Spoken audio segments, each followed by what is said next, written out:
Hey, it's Mackenzie. I'm here at Outside Lands 2019 with Hozier. Hey, how's it going? I'm good. How are you? Yeah, very well. Very well. Okay, you're playing tonight on the Sutro stage Yes. at 7:30. Yeah. So how are you feeling? Excited? Yeah, I'm good. I'm just loving the scenery. I gotta say, I'm loving the setting. It's like. Is this your first time at Outside Lands? I believe it is. Yeah, I believe it Wow, is. So okay. I'm loving the fog. I'm loving the trees. It's like fresh air. It's like. It is really fresh. Yeah. And sooner or later the fog will really start rolling in, but right now it's pretty perfect. Yeah. You've played music festivals before, right? One or two. So how is it performing at a music festival versus your own tour?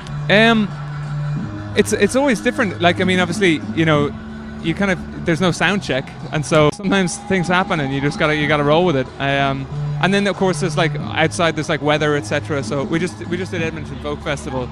A lightning storm passed overhead. We had to chill the set for a bit. No. Now it was a beautiful setting. We got to do a whole set while lightning and thunder rolled. That sounds behind pretty us. cool. But it was stuff like that happens. So you never know. You just gotta roll with it. It's all part of the game. Yeah, which is exciting and fun as well. Yeah. So your sophomore album, Wasteland Baby, came out earlier this year. Yeah. It's really great. I love it. Thank you. I really do. But it was a long time coming. It was about 5 years since your first album came out. Is that right? Yeah. It took a minute. And off your first album, Take Me to Church, that took off. So why such a long break in between?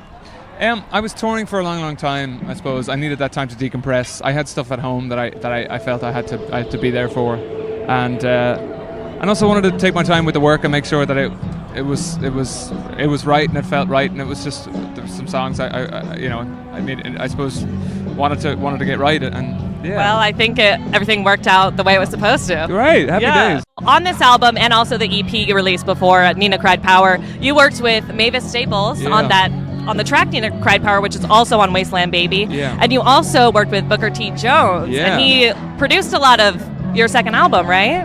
He was, well, I wouldn't say produced, but he was Booker T. Jones. I co-produced certainly the songs that Booker T. were on with Marcus Drabs. But Booker T. Jones, he joined us and was playing organ in studio, which was marvelous. And so, but he produced all of the first songs I ever played in front of a crowd. So the first band I was ever in was we used to cover Booker T and the MGs. We used to cover a lot of his Stax repertoire. So he would have arranged a huge amount of like other Stax house band hits, Otis Redding and Sam and Dave, etc. Which is some of the first music I ever covered. And so to work with him was just it was a dream. He's a genius. How did that come about, you working with him?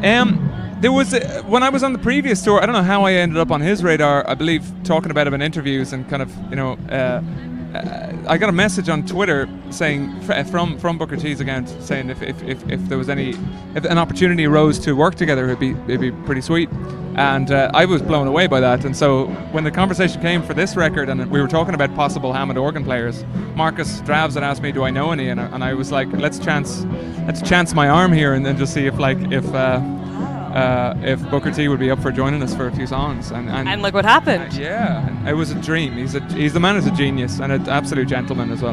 That is incredible. That is a huge accomplishment, I would say, just to be able to work with someone like that. I was thrilled. I was absolutely. Did you learn anything working with him? I did actually, watching the man play. Like the way he voices, the way he carries voices, the way he voices his progressions, and the way he grows his performance.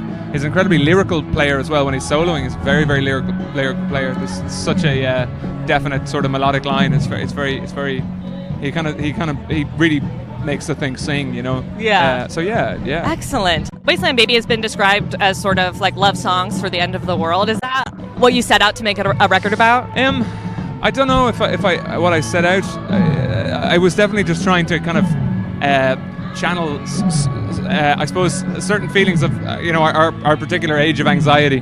So Sure. just kind of confronting a lot of those things and making them making them about the personal experience, I suppose. So and then in some cases imagining the worst case scenario and hoping that there's something sweet at the end of it, or something sweet at the center. I'd like to think there is. Yeah, let's hope so. Yeah. I'm so excited to see your set tonight. I've actually never seen you live, so I'm really looking forward to it. I've been wanting to for a long time, so I finally found my chance. I'm looking forward to it. Have a wonderful show. Thank you. Thank you so much for meeting with me today. Oh, thank you. It was a pleasure. Have a great time here at Outside Will Lands. do. You too.